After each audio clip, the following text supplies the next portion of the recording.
يا أيها الذين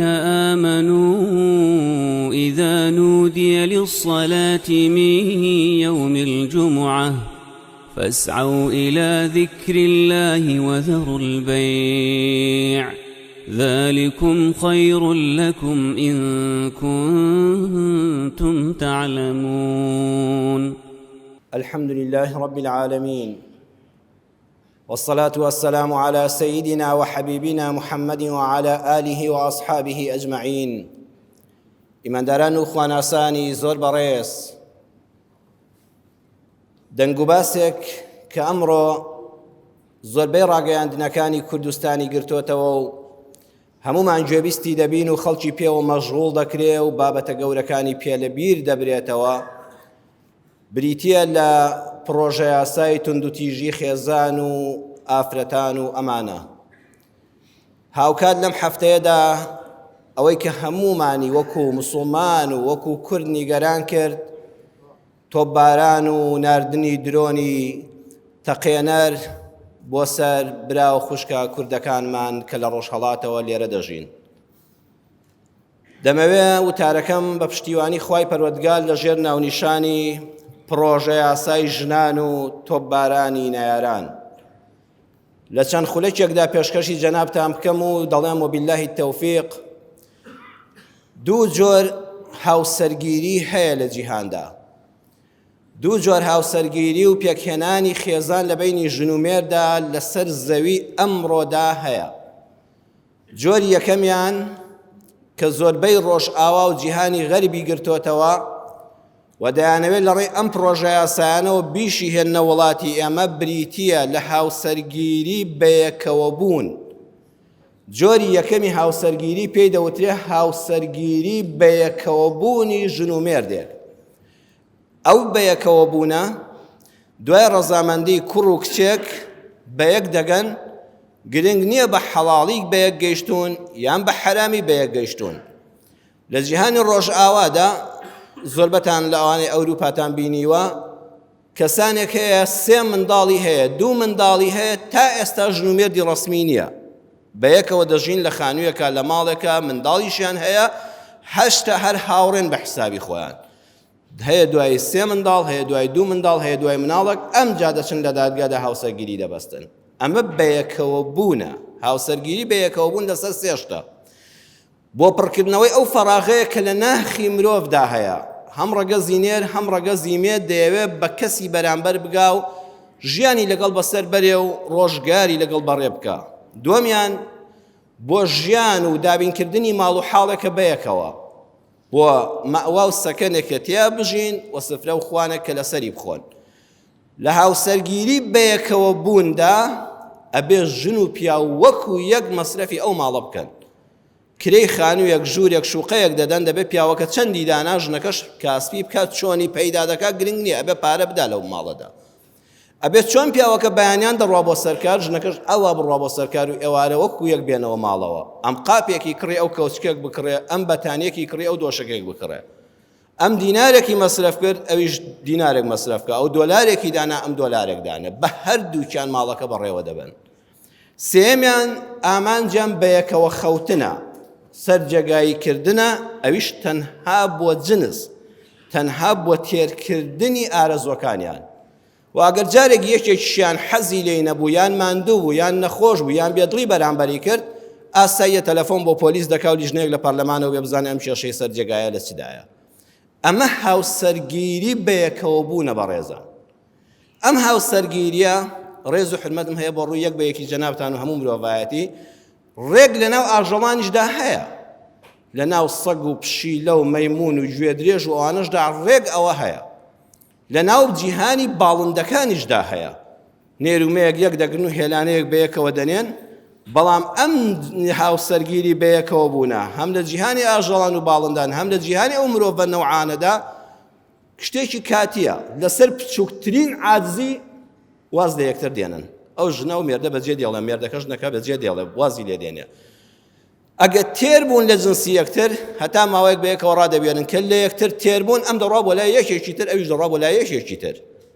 کەواتە ئەم جۆرە هاوسەرگیریەیە کە دەیانەوێت لە ڕێی ئەو پرۆژە یاسایانەی کە ژنان پێشکەشی دەکەن بە پەرلەمان بێنە ناو وڵاتەکەی ئێمەشەوە. جۆری دووەم لە هاوسەرگیری بریتە لە هاوسەرگیری لەگەڵ یەکبوون. لەگەڵ یەکبوون ئەوەیە ژن و مێردێک کە کوڕ و کچن بە پێی شەرعی خوای پەروەردگار پەنجەی حرامیان بە یەک نەکەوتووە، مەیلی دڵیان بۆ لای یەک هەیە و خۆشەویستیەک دەچێتە نێوانیانەوە بە حەڵاڵی بە یەک دەگەن. لە ڕێگای ئەوەوە کوڕەکە لە دەرگاوە دەچێتە ماڵی باوکی کچەکە بە دەست ماچکردنی باوک و دایکی کچەکە بە ئامادەبوونی خزم و خۆشەویستان لە ماڵی خوای پەروەردگاردا بە ئامادەبوونی پیاوانی بەڕێزی وەکو جەنابتان بە ئاشکرا و بە عەلەنی بە ئەو پەڕی حورمەتەوە کچەکە پێشکەش بە کوڕەکە دەکرێت، کوڕەکەش پێشکەش بە ماڵی کچەکە دەکرێت. ئەم بوو بە ئەولادی ئەو، ئەویش بوو بە ئەولادی ئەو. ماڵێکی نوێی ڕێک و پێک دروست بوو. کوڕ و کچ لە بەردەم مامۆستای ئاینیدا لە کاتی مارەکردنا و لە بەردەم دادوەری بەڕێزدا لە مەحکەمەدا بڕیاری ئەوە دەدەن ئێمە نەک هەر بەیەکەوەین، ئێمە لەگەڵ یەکترا دەژین. بەڵێن دەدەن لە خۆشی و ناخۆشی، لە هەژاری و دەوڵەمەندی، لە گەنجی و لە پیری، لە هەوراز و نشێوی ژیان، لە ساغی و کەم ئەندامی، لە دڵخۆشی و خەمباری، لە فرمێسک و زەردەخەنە ئێمە ژن و مێردین و هەرگیز لە یەکدا نابڕین. خوای پەروەردگار پێمان دەڵێ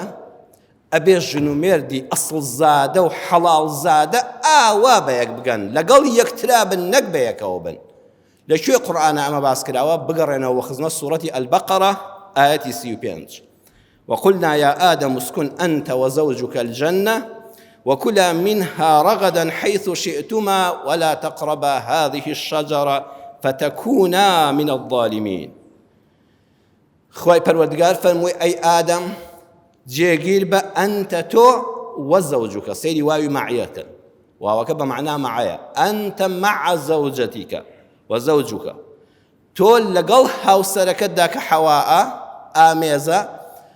دایکە حەوا و باوکە ئادەم بە فەرمانی ڕەب العالەمین خرانە باخ و باخاتێکی یەکجار خۆشەوە بە ئەلجەنە لە قورئانە ناوی هێنراوە. هەردووشیان سەیریکە ئەنتە وەزەوجوکە. ئەوانەی باسی یەکسانی دەکەن براکانم خوشکەکانم وەگەر وەرن بگەڕێنەوە خزمەت قورئان، سەیری ئەم ئاەتەکەن چۆن ژن و پیاوی یەکسان کردووە.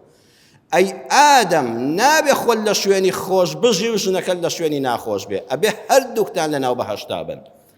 وەکولا هەردووکتان بە یەکەوە بخۆن، نابێ پیاو خواردنێک بخوا و ژنەکەی دەستی نەکەوت پێ، ژن خواردنی باش بخوا و پیاوەکە دەستی نەکەوت پێ، وەکولا بە یەکەوە بخۆن. منها لەو بەروومەی لەو بەهەشتەدا هەیە ڕەغەدەن بە تێر و تەسەلی، حەیث شئتما ئێوە ئازادن، شئتما هەردووکتان ئازادن، هەر پیاو ئازاد نییە بە تەنیا ژن کۆی لەبێ، شئتما هەردووکتان لەو سنوورەی بۆتان دیاری کراوە ئازادانە بژین، ڕەفتار بکەن، سەیران بکەن، خۆشی حەڵاڵ وەرگرن. بەڵام ئاگاتان لێبێ وەلا تەقڕەبا هەردووکتان، واتە سنوورەکان هەر بۆ ژن نییە، هەر بۆ پیاو نییە، هەردووکتان ئاگاتان لێبێ خوای گەورە ئەم شتەی لەسەر حەرام کردوون، بەرهەمی ئەو دارە نەک لێی نەخۆن، لێی نزیک نەبنەوە، بیری لێ نەکەنەوە، فتەکونا من الظالمین، دواتر هەردووکتان بەدبەخت دەبن و دەچنە ڕیزی ستەمکارانەوە. چاو لێ بەڕێزان قورئان چەند بە یەکسانی باسی ژن و پیاو دەکا، ئەو ئەلفانەی مثەنا بۆ هەردوو لاتانە، خۆشبەختیتان هەردوو لات خۆشبەخت دەکا، مافەکان بۆ هەردوو لاتانە، بەدبەختی بۆ هەردوو لاتانە، ئازادی بۆ هەردوو لاتانە، وەکو یەکیان فەزڵ نادا بەسەر یەکی تریانە. کەواتە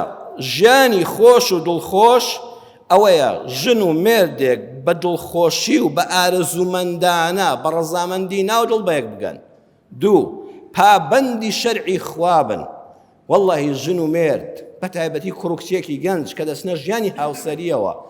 باوەڕتان هەبێ مەنهەجێکی خوایی نەبێت کە لەسەری بژین سەرگەردان دەبن، چونکە نەفست ئارەزووی دەیان شت دەکا، بەڵام تۆ لە چوارچێوەی شەرعەکەی خوادا ئازادانە بژی، سەربەستانە بژی، چێژی حەڵاڵ وەرگرە. سێیەم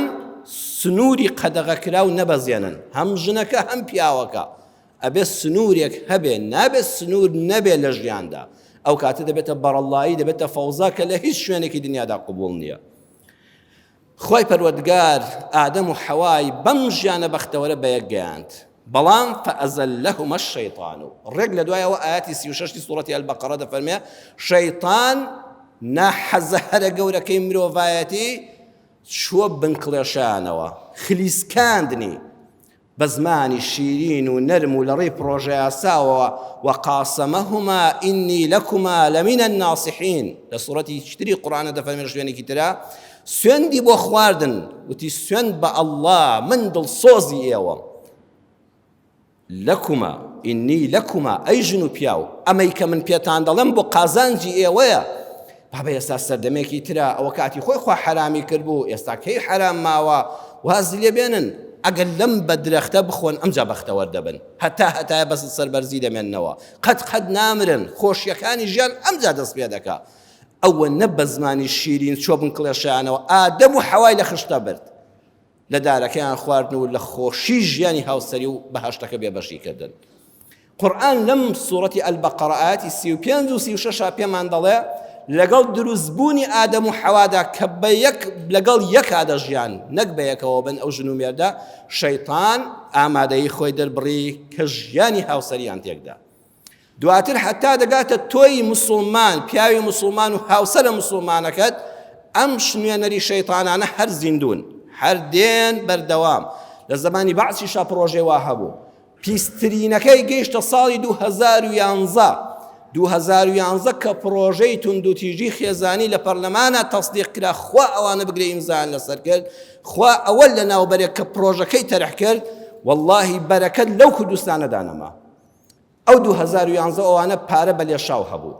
معاش نەدەزانی دانەیەک دووەر نەدەگەستەری معاشێکی کە دەهاتەوە هەموو خێر و بەرەکەتێک هەبوو کە لە شیرازەی خێزاندرا بە ناوی یاسای توندوتیژی خێزانی بەرەکەت لە 2011 شەو لە وڵاتەدا نەما ڕۆژ بە ڕۆژ قەیرانەکان لە سیاسی و لە ئابووری و لە خێزانی دەست پێ دەکەن خەسترینیان گەیشت ئەم هەفتەی ڕابردوو کە هەموو شتێکیان تێپەڕ کرد نەخشەکەی شەیطان دژی ئادەم و حەوا گەیشتە ناو خێزانەکانی ئێمەش سەیریکەن چەند بەدڵسۆزانە بۆت دێ من نەخشەم پێ دەمەوێت خێزان بەختەوەر بێ ژن ستەمی لێ نەکرێ عینی وەقاسەمەهوما ئینی لەکوما لەمینە الناسیحین قورئان هەموو ڕۆژە پێویستە بیخوێنینەوە و بەرچاومان ڕوونکاتەوە خەڵک نەمان خەڵەتێنێ بەڵێ ئەزیزەکانم ئەم جەنگە بۆ خلیسکاندنی خێزان پێشن ناڵە با ژن و مێردایەتی نەبێ ئەڵێ نانە با هەبێ بەس با ژن و مێرد وەکو ئەوروپا بەیەکەوە بن عەرزم کردن سێ خاڵی یەکەمتان لەبیر نەچێ ئەوانەی بەیەکەوەن نەک لەگەڵ یەکتران ئەوە خێزانی لەگەڵ یەکبوو جیاوازە ئەمە موسڵمانیەتەکەی ئێمەیە ئەوان دەیانەوێت بەیەکەوە بین بەڵام وەکو ئەوروپا بەیەکەوە بین ئەو کاتە هەر پیاوێک بە حاڵ بە خێزانەکەی وت لەل یەکسەر ئەم بگاتە سەرت شورتا ئاسایش لیژنەی پەرلەمان بێ بزانە داخوامە بۆ وایە بچووکترین پڕیشکێکی ناحەزی شەیطان لە ناو ماڵەکەتا هەبێ بەرمیلێک بەنزینی بەسەراکەن و ببێتە ئاگری فیتنە و ئەم ژن و مێردە لە یەک ببن و منداڵەکان سەرگەردان بن پرسیارێک دەکرێ حەقوایە خەڵک لە خۆی بپرسێ حەقوایە ئەو بەڕێزانش لە خۆیان بپرسن لە دوای دروستبوونی پرۆژە یاسای توندوتیژی خێزانی ئەرێ بەڕێزان ئەرێ ئەوە دادگاکان و حاکمەکان زۆربیان لە جومعەشا لەگەڵمانن با وەڵام بدەنەوە تەلاق زۆرتر بووە یان کەمتر بووە 100% تەلاق زیادی کردووە لەوەتی ئەو پرۆژەیە هەیە کە بە حساب دیفاع لە مافی ئافرەتان بکات تەلاق زۆر زیادی کردووە هاوسەرگیری کەمی کردووە هەروەها ژن کوشتن زیادی کردووە یان کەمی کردووە بە دڵنیاییەوە زۆر زیادی کردووە کەواتە ئەو پرۆژەیە بە تایبەت خێزانی هەڵتەکان و بە تایبەتتر قوڕی کرد بە سەری ژناندا بۆیە دەبێت لەم قۆناغەدا ڕابگیرێ وریابین یا من پێشنیارێکی کە دەکەم هەر کەسێک کە چوو بۆ مەحکەمە لە بەردەمی دادوەرە 2 قایمەی بدەنێ ئەگەر هەر ڕازینین دەڵێن وڵات دیموکراسیەوە دەبێ هەموو کەس ئازاد بێ بە ئازاد بێ بڵێن ئەی کوڕۆکەس ئێوە دەتانەوێ هاوسێرگیریەکەتان لەسەر بنەمای بەیەکەوە بوون بێ یان لەگەڵ یەک بوون بێ جا ئەوەی بەیەکەوە بێ بڵێ من لاپەڕەی بەیەک بوونەکەم دەوێ بە ئازاد بێ والله دەبێ هەموو شوێ پەرلەمانی ژنێک بێ بزانێت خۆ چۆن سەرجەی لەگەڵ ژنەکەیا دەکا ئەگەر ئەوەت قبوڵە یەخوا مبارەکت بێ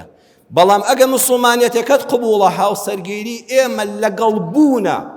ئەوە شەرعی خوات قبوڵە و ماڵی قەڵبیش سەر بەو کەسانەیە کە بۆ خۆیان قبوڵیانە با لە دادگاکان ئەمەش جێبەجێ بکرێ بزانێ یەک کەس حتا ئەوانی خۆیان پرۆژەکەیان تەرح کردووە ئامادەن لاپەڕەی بەیەکەوە بوونەکە هەڵگرن بە دڵنیاییەوە ئەوەندە پرۆژەیەکی سەقەت و هیچە کەس ئامادە نێ وەریگرێ. ئیسلام ئەوەی پێیە ژن و مێل لەگەڵ یەک بن، نەک لە لای یەک بن. پێغەمبەری خوا صلی الله علیه وسلم پێشەنگ و چاوساغی ئێمە کە لە مانگی مەولودی پێغەمبەرین صلی الله علیه وسلم لەگەڵ خات و خەدیجەی هاوسەری لە گەنجیدا بەیەکەوەن، لە دەوڵەمەندیدا بەیەکەوەن، مناڵیان دەبێ ئەو پەڕی بەیەکەوەن، لەگەڵ یەکان نەک بەیەکەوەن، لە گەنجی لەگەڵ یەکان، لە دەوڵەمەندی لەگەڵ یەکان، لە مناڵبوونا لەگەڵ یەکان. مێرد کە محەممەدە صلی الله علیه وسلم تەمەنێکی بردووەتە سەر، گەنجی پیا و ماقوڵە، بە تەمەن گەنجە، بەڵام لە یەکێ لە پیا و ماقوڵانی قوڕەیشە حسابی بۆ دەکرێت. لە دانانی بەردە ڕەشەکە و کۆتایی هێنانی کێشەی قوڕەیش لە حلفی فزوولە لەگەڵ پیا و ماقوڵانی سەرۆدا دادەندرێ، بە محەممەدی ڕازگۆی دەسپاک ناو دەبرێ. بەڵام ڕۆژگاری ژیان هەوراز و نشێوی زۆرە. ئەم ژن و مێردە محەممەد و خەدیجە ئەمجا ژیان بە نەوعێکی تر دەگۆڕێ. لەگەڵ یەکەم ڕۆژی هاتنە خوارەوەی وەحی خوای پەروەردگارە بابەتەکان دەگۆڕێن. ئەو پێغەمبەرە خۆشەویستە ئەمجا پێی دەوترێ محەممەد ساحیرە، محەممەد شێتە، محەممەد کاهینە، محەممەد شاعیرە، 1001 ناتۆری ناشرینی پێدەوترێ. ئالەم کاتەدا ژن دەبێت چی بکە؟ بڵێت تەواو لەگەڵتانیم، نا یەکەم کەس ئیمانی پێدێنە خات و خەدیجەی هاوسەریەتی. ئەی محەممەدی خۆشەویستم، هەر شتێک تۆ بیڵێ ڕاستە، دڵنیا بە قەت پشتت بەرنادەم، یەکەم کەس من ئیمان بەم ئاینە دێنم کە تۆ دڵی لە لای خوا بۆم هاتووە. ژن ئەبێ ئاوا لەگەڵ مێردەکەیدا بێ، هەموو دنیا دژت بێ، بە تەنیا من بڕوات پێ دەکەم کە ڕازگۆی. ئەبێ ئەم دینی ئێمە دەڵێ ئاوا ژن و مێر بەیەکەوە بن. ئەمجا پاشان کە منداڵەکانمان دەمرن، پێغەمبەر صلی الله علیه وسلم بیر لەوە ناکاتەوە کوڕەکانم مردن خێراژنێکی کە بێنم بۆی وەجاخم ڕوون بێ. چۆن لە کاتی لەدایک بوونی کوڕەکانما خەدیجە ویستمی بە بێ منداڵیش هەردەمەوی بە هەمان شێوە. پاشان ئەو ساڵانەی بە دەوڵەمەندی و بە بازرگانی بەسەرمان برد و پارە لەبەر دەستماندا و ئێستا وا لە شێوی ئەبوو تالیبا 3 ساڵ گەمارویان خرایە سەر. خەدیجە هەموو پارەکانی بە قوربانی پێغەمبەری خوا و ئیسلام کرد، هەموو پارەکانی هەڵڕشت. ڕۆژێکیش بەسەر چاوی پێغەمبەری خوا صلی الله علیه وسلم وەکو هاوسەر نەیدایەوە، هەموو پارەکانم بە قوربانی تۆ بوون. ئێمە بازرگانێکی نێودەوڵەتی دەچوینە وڵاتی شام و یەمەن، بە چەندین هەزاران پارەمان هەبوو. ڕۆژی وا هەبوو خات و خەدیجە کە هیچیان نەمابوو 3 ساڵ گەمارۆ درابوون بووە لە تەنانێکی وشکی تایوارە برسی بوو. فەرمووی هەر لەگەڵتم ئەی محەممەدی خۆشەویستم، ئەی هاوسەری بەڕێزم، لەم برسێتەشە هەر لەگەڵتم، لە تێری و دەوڵەمەندی لەگەڵت بووم، لە هەژاری و برسێتیشە هەر لەگەڵتم. بەڵێ لەگەڵ یابوو، بەڵام پیاویش دەبێ بە وەفا بێ. ئێمە هەر باسی ئافرەتان ناکەین، ئەبێ پیاویش قەدری ئەوە بگرێ. پێغەمبەری خوا صلی الله علیه وسلم وەکو پیاوی مسلمان لە هەموو ژیانی مانی خەدیجەدا ڕۆژێک بە خەیاڵیشی دانە هەجارێکی تر ژنێک بێنێ، کە خەدیجە زۆر لە خۆشی بەتەمەنتر بوو، بێوە ژنیش بوو. ئەو هەموو کچەش خۆی پێشکەش کرد. پێغەمبەری خوا صلی الله علیه وسلم لە ناو دڵیا جگە لە خات و خەدیجە هیچ کەسێکی تر جێگای نەبووە. لە دوای مردنیش دەیفەرموو هەر لەگەڵتام. ڕاستە ئێمە بەلاشە لە یەک جیابووینەوە ئەی خەدیجە، بەڵام ڕوحم هەمیشە لەگەڵتایە. بۆیە ئەو سەروەرە ڕۆژی وەفاتی خەدیجەی ناونە عام الحوزن فەرمووی نەمردنی باوکم، نەمردنی دایکم، نەمردنی باپیرم، نەمردنی ئازیزان و شەهیدبوونیان، هیچیان بەقەدەر مردنی خەدیجە کاری لێ نەکردوم لە ژیانما. بۆیە پارچەیەک لە لەشم لێبەوە. ئەبێ ژن و مێرد ئاوا یەکتریان قبوڵ بێ. ئەوە دینەکەی ئێمەیە، ژن و مێرد لەگەڵ یەکتر بن، نەک بەیەکەوە بن. لە دوای مردنیش هەر لەگەڵتام. عام الحزنە بۆ من. ئەو کاتانەی کەوا کەسێکی دەبینی پیرێژنەیەک پێغەمبەر صلی الله علیه وسلم خێرا عەباکەی خۆی دادەناوە دەیفەرموو وەرە لەسەری دانیشە. دەیانگوت ئەوە چێیە ئەو پیرێژنەیە؟ دەیفەرموو ئەوە دۆستی خەدیجەیە، خەدیجەی خۆشەویست لە کاتی خۆیدا. حیوانێکی سەر دەبڕی دەیفەرموو ئەم حیوانە دەستی لێ مەدەن، بینێرن بۆ ماڵی فڵان و فڵان و فڵان. بۆ ئەی پێغەمبەری خوا صلی الله علیه وسلم دەیفەرموو لەبەرەوەی ئەمانە خۆشەویستانی خەدیجەی هاوسەرم بوون. بۆی بەردەوام یادی بکاتەوە کە خەدیجە قەت لە مندا نەبڕاوی، ئێمە بەردەوام لەگەڵ یەکتراین. ئەو کاتێکەوە 10 ساڵ بەسەر وەفاتی خەدیجە تێپەڕی کردووە. 10 ساڵە خۆشەویستی خوا لە ئامێزی خەدیجە بەجەستە دابڕاوە، بەڵام بۆ چرکەیەک دەبینی نەچۆتەوە. بۆیە دەچێتە سەر قەبرەکەی لە کاتی فەتحی مەککەدا، بەخوڕ ئەو خۆشەویستە فرمێسک لە چاوە پیرۆزەکانی دێتە خوارەوە. چەند مەحزوم بووی ئەی پێغەمبەری خوا صلی الله علیه وسلم لەسەر قەبری خات و خەدیجە دوای 10 ساڵ دەگریا، ئەفەرمێ هێشتاش هەر لەگەڵتام ئەی خەدیجەی هاوسەرم. ئەڵێن ماڵێکت بۆ ئامادەکەن قۆناغێک دیوەخانێک ئەفەرمێت بمبەنەوە بۆ ماڵەکەی خەدیجە بمبەنەوە بۆ ئەو ژوورەی ئەو هەموو ساڵە بەیەکەوە ژیان لە مەککەدا بەیەکەوە ئالێوێدا دیسان پێغەمبەر صلی الله علیه وسلم دەگریاتەوە فرمێسێک بە چاوەکانی یادێتە خوارەوە یادگاریە خۆشەکانی ژیانی پڕ بەرەکەتی هاوسەری لەگەڵ خەدیجە دێتەوە بەرچاو بەڕێزان ئەمەیە پیا و ژنی ئیماندار کە لەگەڵ یەکتران دینی ئێمە ئەمەی تێدایە شێرە پیاوان و شێرە ژنان لەسەر ئەمە پەروەردە بوون بۆیە عومەر موختار شۆڕژێڕی بەناوبانگی لیبیایی کاتی خۆی کە ژنەکەی مرد زۆر زۆر پەرێشان بوو زۆر خەمبار بوو ئەو پیاوەی هیچ کات لە جەنگا ئاوا نێوچاوانی نەوی نەکردو لە ترسی گولە سەری خستووە سەر قەبرەکەی زۆر بە کوڵ دەگریا وتیان باش نییە فەرماندەیەکی سەربازی ئاوا گەورە ڕابەری شۆڕژێڕی گەلێک و نەتەوەیەک ئاوا لەم ڕۆژەدا مەحزوونی پێوە دیار بێ دوژمن پێمان خۆش دەبێ فەمووی ئەزانن چیم لە دەستدا من ژنەکەمم لە دەستدا ئەو ژنەم کەسێک بوو ئەوەندە بەڕێز بوو نەک لەلام بوو لەگەڵما دەژیا هەموو ڕۆژێک کە دەچوومەوە بۆ ماڵەوە لە جەنگ و جیهاد بوومایە یان لە کار و کەسابەت خێمەیەکیان هەبوو فەرمووی خێمە هەموو بینیمانە کە دەچیتە ناوە سەرەکەی هاتوۆتەوەک بە سەرنەویکی ئەمجا بڕۆیتە ژوورەوە وتی ئەو ژنەم ڕادەوەستا کاتی هاتنەوەی منی دەزانی خێرا لەبەر دەرگاکە ڕادەوەستا دەچوە سەر شتێک و خێمەکەی بەرز دەکردەوە بۆی من بەڕێکی بڕۆمە ژوورەوە هەموو جا دەموت ئافرەت ئەوەندە خۆت عەزیەت مەدە ئەوەندە خۆت ماندوو مەکە بۆ لەبەر ئەو دەرگایە دەوەستی تا خێمەکەم بۆ بگری ئەیوت عومەر ئەمەوێ ئەو سەرت بۆ هیچ شتێک نزم نەکرێت تەنانەت بۆ خێمەیەکیش سەری تۆ سەری پیاوێکی بەرزە ڕابەری میلەتێکە نابێت کە هاتیەوە ماڵەوە بۆ خێمەکەش سەر ئەوان نزم کەیتەوە ئەو هەموو کاتەی خۆم دەگرم بە سەعات لەبەر دەرگا دەوەستم بۆی تۆ سەر نزم نەکەی لە کاتی چوونە ژوورەوەشدا فعلەن کە ژنەکەی مر شۆڕشی لیبیاش هەرەسی هێنا عومەر موختار لەو شۆڕژێڕیەتە تەحەمولی کتری نەکرد و مقاومەی تریان پێ نەکرا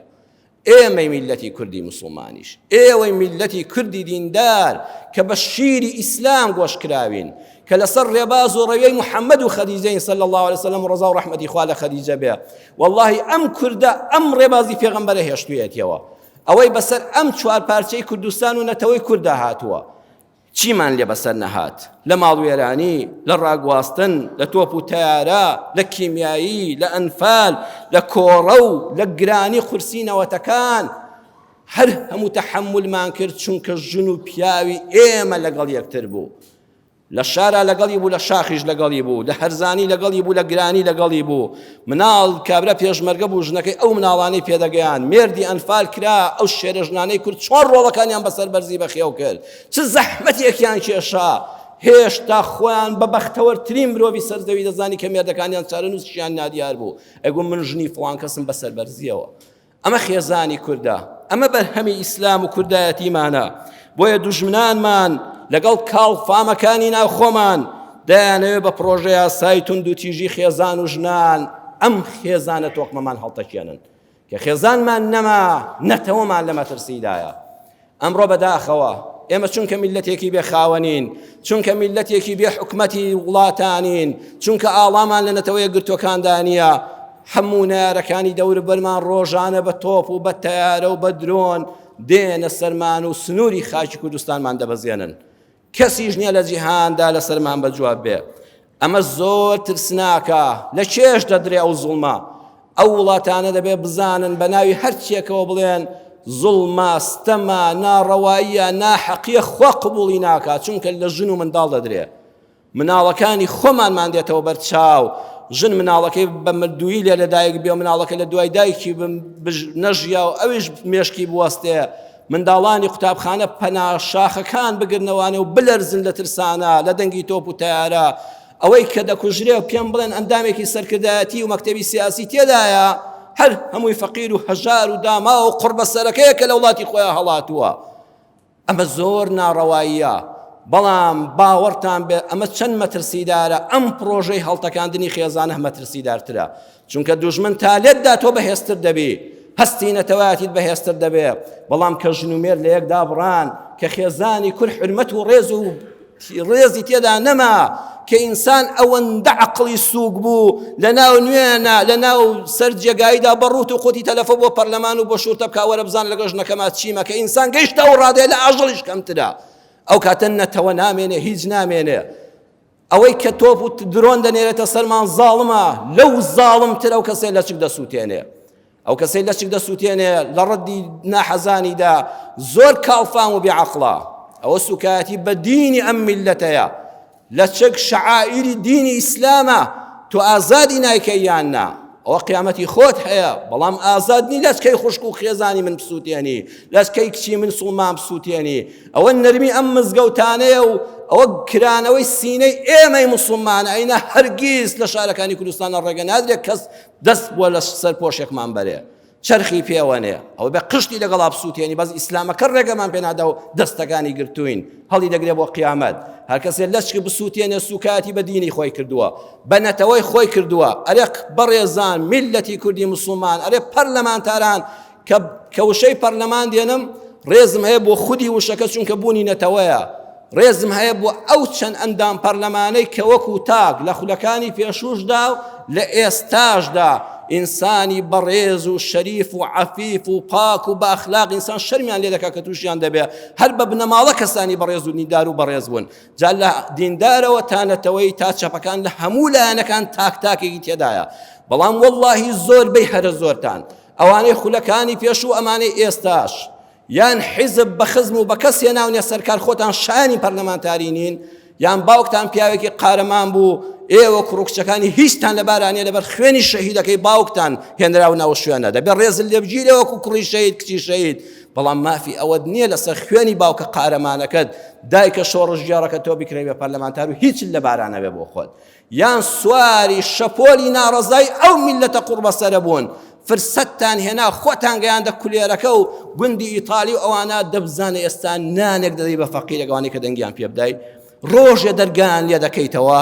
ڕۆژێ لە مۆنیکاکان و نەوشەکانی خۆتدا ئابەزی دەی بیتەوە ناو میلەتە هەژارەکە ناوەڵڵا لە مەلاتانەوە تا فەلاتان هەمووتان فێڵتان لەو میلەتە کرد پەرلەمان نابێ وا سووک بێشتی وای تێدا باز بکرێ تۆ میلەتەکەت هەزاران گەنجی دەرچووی زانکۆی هەیە و نازانێ باوکەکە چیان لێ بکە هەموو ساڵ پێی خوێندەوەرە شوێنێکی بکاری بۆ دابینکە وەرە موچەکەم بدەیە وەرە 40 ساڵ خزمەتم کردووە لە وڵاتەدا پیر بووم دەبێت لە سەری خانەنشینیدا بۆ چەند دینارێک بمرم جەڵدە لێمدا وەرە وا نەوت هاتوو لە 100 تا 300 نرخی نەوت و سوتەمەنی گرام بۆ ئەی پەرلەمان تۆ لەکوێی ئەوە بە ناوی کامیرەی شۆفێری و ئەوانەوە بۆ گیرفانی چەند بەرپرسێکی ئەم وڵاتە نەک بۆ دڵسۆزی بۆ ئەو میلەتەوە میلەتدا دەدۆشن تۆ هیچ خەمێکت لەبەر نییە والله ژن و پیاوێک لەسەر جێگا دۆ بڵێ ناڕەحەتیان نەبێ لیژنەیەک لە پەرلەمانەوە جا کە لیژنەی پەرلەمان چوو ئەوە فشەیە چونکە لیژنە ناچێ والله قورب بەسەرت ئەبێ هەر بە دێر ژنەکەتەوە دانیشی بزانی تا کێیە و لیژنەیە دێ ئێمە ئەو پرۆژەیە سەر لەبەر میلەتی موسڵمان ڕەتیکەنەوە یان دەبێت دادوەرەکان دوو لاپەڕەدانێن لەگەڵ بوونی ژنەکە دەیە بە شەرعی محەممەد صلی الله عليه وسلم وەکو محەممەد و خەدیجە هەتا مردن بەیەکەوە بین لە قیامەتیش هەر ژن و مێردین یان بەیەکەوە دەبین وەکو ئەوروپا تا تێر دەبین لە یەک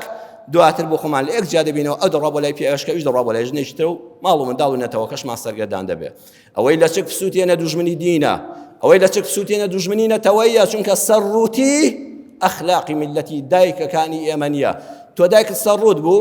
نەنکت سەرڕووت بوو نەنەت سەرڕووت بوو ناوەڵڵا هەمووی پۆشتە و پەرداخ و داپۆشرا بوو بەجلی حشمەت و داب و نەریکی کوردەواری ڕەسەن و ئیسلامەتی ئەوە دوژمنی کولتوری نەتەوەیمانە ئەوە دوژمنی ئازادیە نابێ ئازادی تۆ لەسەر پێشێلکردنی ئازادیەکانی من بێ بۆیە بەڕێزان ئەم وتارە خۆزگە بگاتەوە بەلایانی بەرپرس خۆزگە حاکم و دادوەرەکان ئەلنا پەرلەمانە بەڕێزەکان ئەوانەی کە بە پەنجەی دەست دەژمێردرێن کە بەڕێز و بە حورمەتن و بە شیاوی خۆیان چوو ناو شوێنە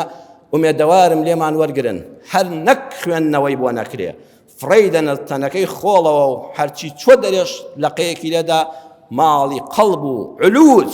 ئاوە علوجە ئەم وڵاتە ساری علوجیاتە ناو موبایلی ڕقم علوج هەیە خانی علوج هەیە عەرزی علوج هەیە والله ئەمە پرۆژە یاسای علوجیش پەیدا بوو ئەوەندە بێخاوەنە دەگوت تۆزوبایە بێخاوەنە بێدایک و باوکە ئەم پرۆژە سەقەتەش کەس خۆی لێ ناکا بە خاوەن دایک و باوک هەمووی دەڵێ ئاگرە سوورە لە خۆم دوورە ئەوەی بێ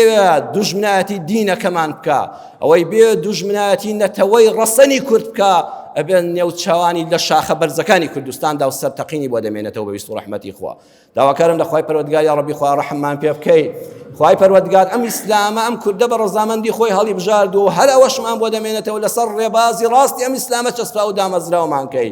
یا ڕەبی خوای پەروەردگار خێزانی کوردی موسڵمان لەسەر ڕێبازی پێغەمبەر پەروەردە بێ و بەیەک بگا.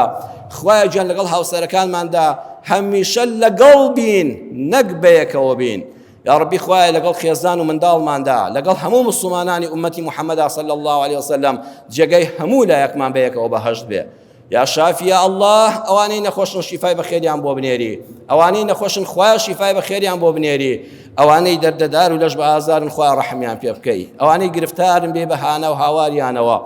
ئەو لێ قەوماوە فەقیر و هەژارە کوردەی کەوا ماڵ و حاڵیان لێت یەک چووە، یا الله بەهۆش خۆیان بێنیەوە لە جاتی هاوار بۆ ئەمریکا بۆ فڵان و فڵان بەرن، خوایە بەعەقڵ ئیش بکەن بڵێن یا الله تۆ فریای ئەم میلەتی کورد دەکەوی، یا الله فریای ئەم میلەتە ڕەشوڕوتە بێکەسە بکەوی، تۆ کەسی بێکەسانی بێ بەهانا و هاوارمانەوە. آمين آمين والحمد لله رب العالمين. يا أيها الذين آمنوا إذا نودي للصلاة من يوم الجمعة فاسعوا إلى ذكر الله وذروا البيع ذلكم خير لكم إن كنتم تعلمون.